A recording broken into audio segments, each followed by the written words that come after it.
नमस्कार, मैं हूं आपके साथ शिप्रा झा और आपने देखना शुरू कर दिया है देश का पहला समझाने वाला बुलेटिन खबर तो समझिए। इस आधे घंटे में हम आपको दिन भर की चर्चित खबरें दिखाते हैं और खबर को विस्तार से समझाते भी हैं। तो आइए फटाफट से ये जान लेते हैं कि आज की वो कौन सी मुख्य खबरें हैं जिस पर होगी हमारी नजर। तो आपको शॉर्ट में आज की 4 बड़ी खबरें बता देते हैं और फिर इसे डिटेल में आपको समझाएंगे।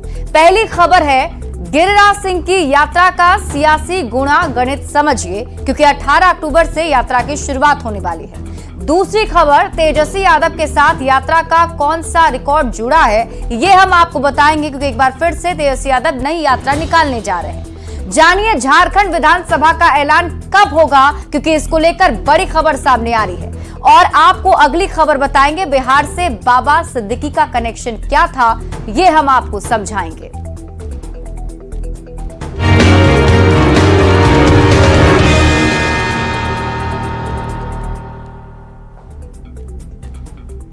तो आज बुलेटिन में सबसे पहले बात होगी यात्रा और यात्रा की सियासत की। बिहार में भले ही विधानसभा का चुनाव अगले साल होना है, लेकिन नेता पूरी तरह से अभी से ही चुनावी मूड में आ चुके हैं। 16 अक्टूबर से जहां बीजेपी के नेता गिरिराज सिंह जो है वो यात्रा पर निकलने वाले हैं, हिंदू स्वाभिमान यात्रा की शुरुआत होने वाली है।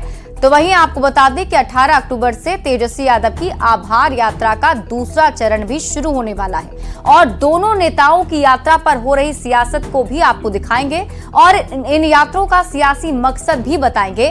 लेकिन पहले बात कर लेते हैं गिरिराज सिंह की हिंदू स्वाभिमान यात्रा की, जिस पर सियासत तेज हो चुकी है। विरोधी तो विरोधी अपने भी गिरिराज सिंह को नसीहत दे रहे हैं, वहीं दूसरी ओर गिरिराज सिंह भी जवाब देने में पीछे नहीं हट रहे हैं।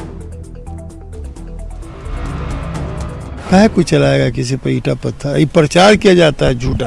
बिहार विधानसभा का चुनाव भले ही अगले साल हो, यात्रा की सियासत अभी से तेज हो चुकी है। सबसे ज्यादा चर्चा बीजेपी के फायर ब्रांड नेता गिरिराज सिंह की यात्रा की हो रही है। गिरिराज सिंह की यात्रा पर विरोधी तो निशाना साध ही रहे हैं, विधिवत रूप से आग लगाओ यात्रा हम कह सकते हैं।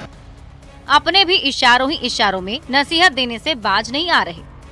हिंदू को जोड़ने की बात कर रहे हैं, तो इसके अंदर जो कुरीतियां हैं, जो इसके अंदर जाति व्यवस्था है, उसके बारे में भी सोचा जाए।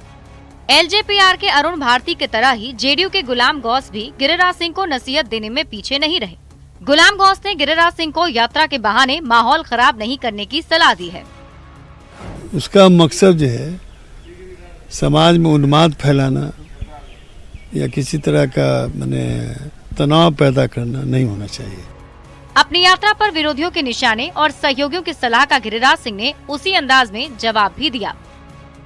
तेजस्वी जी यात्रा निकाले तो किसी के पेट में दर्द नहीं हुआ, प्रशांत किशोर निकाले तो किसी के पेट में दर्द नहीं हुआ। गिरिराज सिंह बीजेपी सांसद होने के साथ साथ केंद्रीय मंत्री भी हैं। गिरिराज सिंह अक्सर हिंदू हितों की बात करते हैं। फिलहाल 18 अक्टूबर से शुरू होने वाली उनकी हिंदू स्वाभिमान यात्रा शुरू होने के पहले ही चर्चा में है और सियासी बहस छिड़ गई है। न्यूज़ 18 के लिए पटना से आनंद अमृतराज और धर्मेंद्र कुमार के साथ ब्यूरो रिपोर्ट। तो गिरिराज सिंह की हिंदू स्वाभिमान यात्रा पर सियासत तेज हो चुकी है। यात्रा की वजह बताएंगे और यात्रा वाली सियासत को भी आपको समझाएंगे, लेकिन उसके पहले आपको बता दें कि गिरिराज सिंह कि हिंदू स्वाभिमान यात्रा का ये पहला चरण है, जो कि 18 अक्टूबर को भागलपुर से शुरू होगा और फिर 22 अक्टूबर को किशनगंज में खत्म हो जाएगी। मतलब ये यात्रा 18 अक्टूबर से लेकर के 22 अक्टूबर तक चलने वाली है।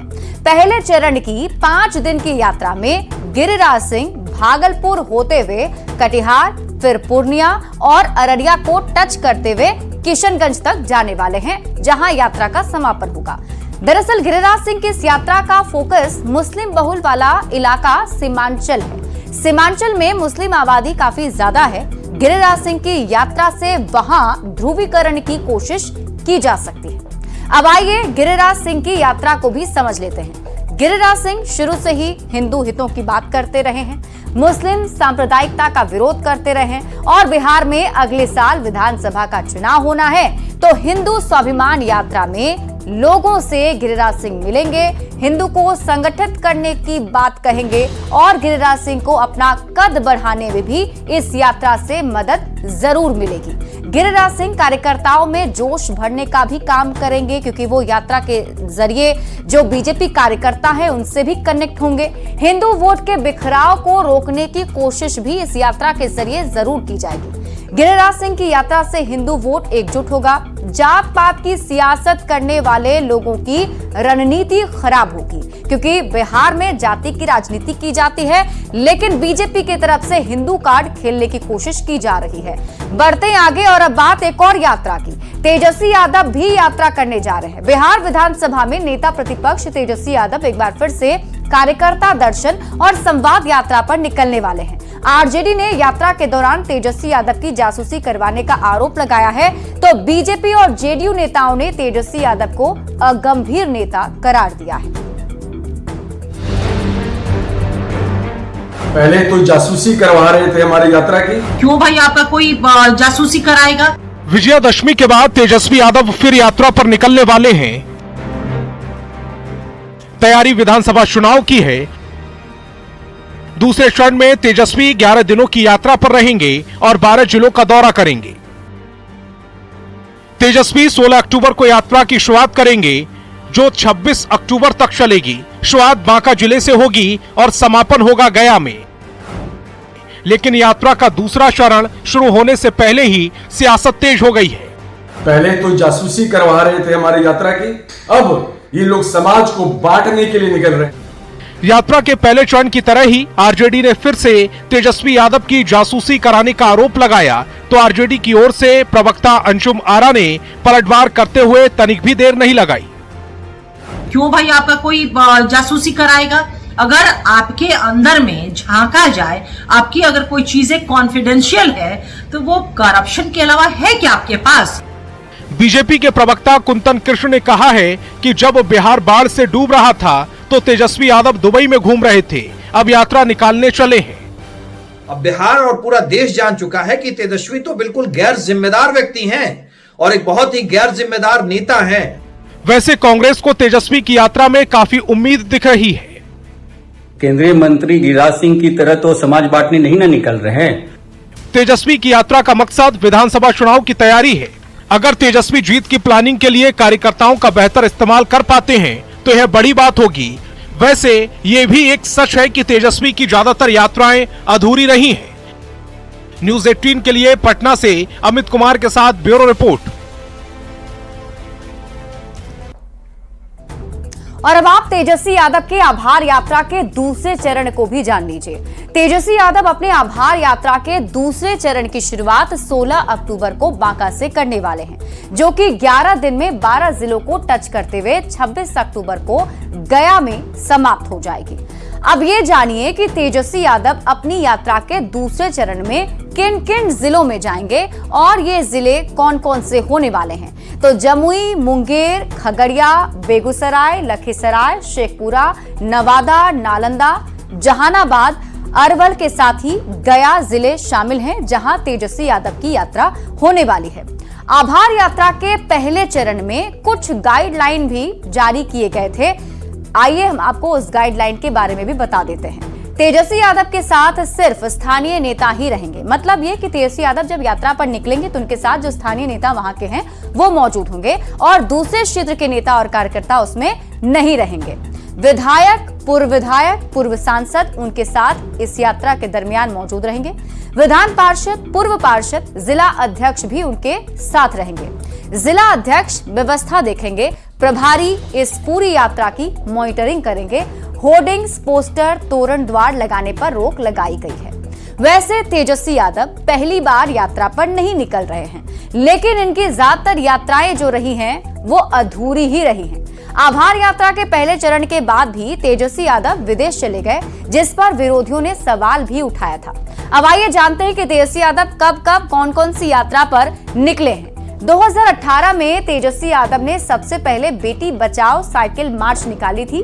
2018 में ही तेजस्वी यादव एक बार फिर से संविधान बचाओ न्याय यात्रा पर भी निकले थे और फिर फरवरी 2020 में बेरोजगारी यात्रा पर तेजस्वी यादव निकले थे और इसी साल फरवरी मार्च में तेजस्वी यादव जन विश्वास यात्रा पर निकले और अब एक बार फिर से बिहार की यात्रा पर तेजस्वी यादव निकलने वाले हैं। लेकिन तेजस्वी यादव की जितनी भी यात्राएं अब तक रही हैं वो अधूरी ही रही हैं, उसे तेजस्वी यादव ने पूरा नहीं किया है। बढ़ते हैं आगे और बात अगली खबर ही करेंगे। इस वक्त की बड़ी खबर आपको सूत्रों के हवाले से बता दें, इसी हफ्ते झारखंड विधानसभा चुनाव के ऐलान संभव है। झारखंड महाराष्ट्र में विधानसभा का चुनाव की तारीख घोषित की जा सकती है, सूत्रों के हवाले से खबर मिल रही है। और सूत्र ये भी बता रहे हैं कि झारखंड में 1 से 3 चरण में मतदान हो सकता है।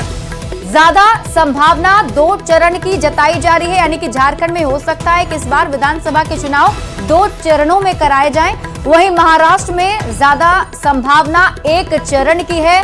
मतलब ये कि महाराष्ट्र में जो विधानसभा का चुनाव होने वाला है उसे 1 चरण में ही कंप्लीट किया जा सकता है, ये सूत्र बता रहे हैं। तो इस बार उम्मीद जताई जा रही है कि झारखंड विधानसभा का चुनाव 1 से 3 चरण में होगा। वैसे 2019 में झारखंड विधानसभा का चुनाव 5 चरण में किया गया था। 30 नवंबर को और से लेकर 30 नवंबर को कि पहले चरण की जब वोटिंग हुई थी उस वक्त 13 सीटों पर चुनाव हुआ था। 7 दिसंबर को 20 सीट पर, 12 दिसंबर को 17 सीटों पर, तो 16 दिसंबर को 15 सीटों पर वोटिंग कराई गई थी और 20 दिसंबर को 16 सीट पर वोटिंग हुई थी। यानी कि 30 नवंबर से 20 दिसंबर तक 5 चरण में विधानसभा के चुनाव झारखंड में कराए गए थे और 23 दिसंबर को झारखंड विधानसभा चुनाव के नतीजे घोषित किए गए थे। झारखंड में विधानसभा का चुनावी बिगुल अब कभी भी बज सकता है और बताया जा रहा है कि चुनावी बिगुल बजने की आहट के बीच इंडिया गठबंधन में सीटों के फॉर्मूले को लेकर सुगबुगाहट अब तेज हो गई है। गठबंधन के सभी घटक दलों ने अपने अपने स्तर से होमवर्क करना भी शुरू कर दिया है।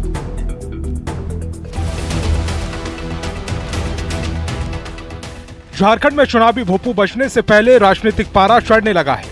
दशहरा बीतने के साथ ही सीट शेयरिंग को लेकर इंडिया गठबंधन की बैठक को लेकर चर्चा तेज हो गई।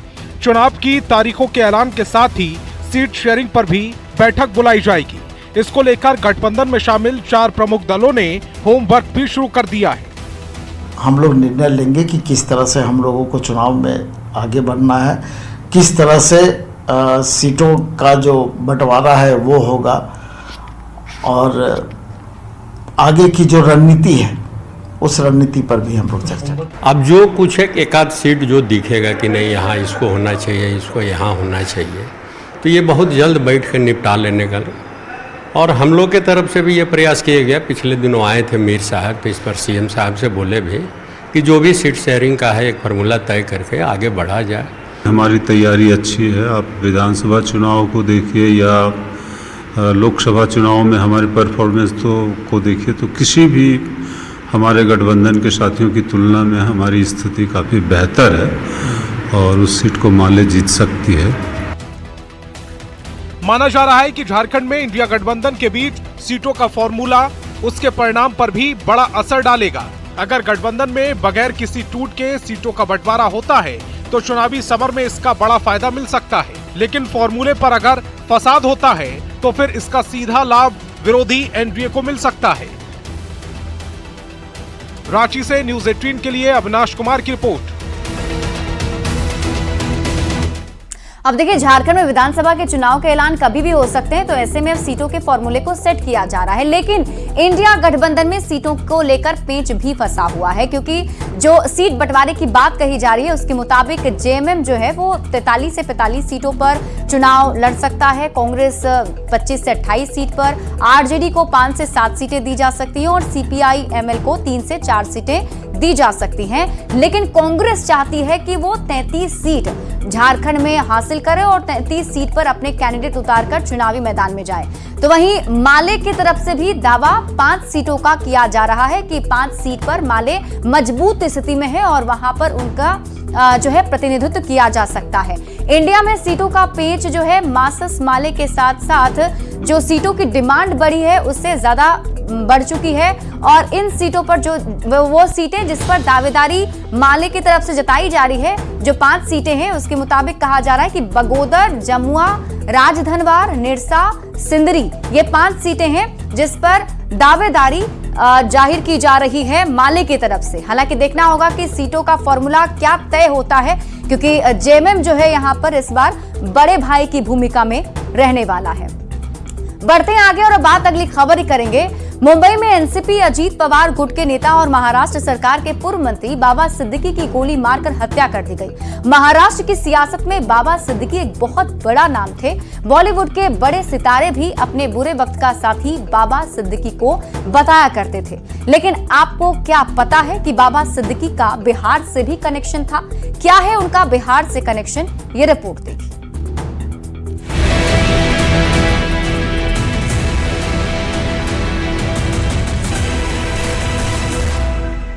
शनिवार की शाम मुंबई में हुई इस घटना से बिहार में भी शोक की लहर है।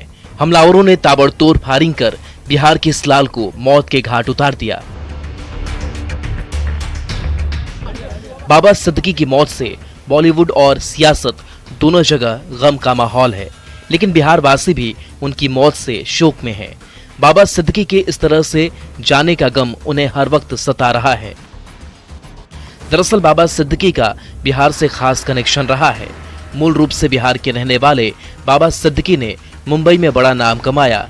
वो बिहार के गोपालगंज जिले से माया नगरी मुंबई पहुंचे थे। उन्होंने अपने जीवन के शुरुआती 5 साल गोपालगंज जिले के शेख टोली गांव में बिताए थे। गोपालगंज जिले के माझा ब्लॉक के शेख टोली गांव में बाबा सिद्दीकी का पुश्तैनी परिवार रहता है। दरअसल बाबा सिद्दीकी के पिता बिहार के गोपालगंज से मुंबई गए थे। पिता के साथ ही वो भी 5 साल की उम्र में मुंबई पहुंचे। उनके पिता अब्दुल रहीम सिद्दीकी मुंबई में घड़ी बनाने का काम करते थे। बाबा सिद्दीकी ने खुद अपने सोशल साइट पर अपने और गोपालगंज के माझा से अपना रिश्ता बताया था। बाबा सिद्दीकी का नाम बाबा जियाउद्दीन सिद्दीकी था। 26 जून 2020 की यादें शेयर करते हुए बाबा सिद्दीकी ने फेसबुक पोस्ट पर लिखा कि मेरे पिता का जन्म माझा में हुआ था और मुझे मेरे बचपन की कई यादें इसी शहर से जोड़ती हैं। मुंबई में नाम कमाने के बाद अभी कुछ साल पहले वे अपने गांव पहुंचे थे। साल 2018 में बाबा सिद्दीकी गोपालगंज पहुंचे और अपने परिवार के लोगों से मुलाकात की थी। गांव वालों ने भी बाबा सिद्दीकी का जोरदार स्वागत किया था। उनकी हत्या से गोपालगंज के माझा में मातम पसरा है। यहाँ के लोग मर्माहत है और हत्या से काफी दुखद है, क्योंकि बाबा सिद्दीकी का गोपालगंज के अपने पैतृक गांव से टोली से काफी लगाव था। Bureau report, news 18।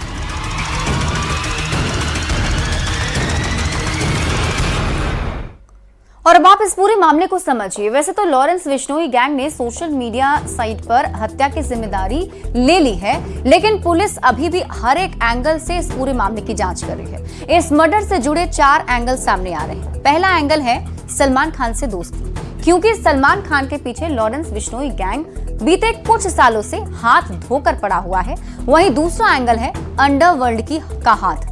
तीसरा एंगल बताया जा रहा है राजनीतिक रंजिश। वहीं एक और एंगल सामने आ रहा है स्लम रीडेवलपमेंट, क्योंकि बाबा सिद्दीकी स्लम रीडेवलपमेंट का विरोध कर रहे थे। हालांकि ये जांच का विषय है और पुलिस की टीम अब ये जानकारी जरूर जुटाने में जुटी होगी कि आखिर इसके पीछे की वजह क्या रही है। लेकिन अपडेट आपको बता दें कि जो 4 इसमें अपराधी थे, उनमें से 3 को गिरफ्तार किया गया है, 1 की तलाश जारी है। और फिलहाल इस बुलेटिन में अभी के लिए बस इतना ही। आप देखते रहिए न्यूज़ 18 बिहार झारखंड।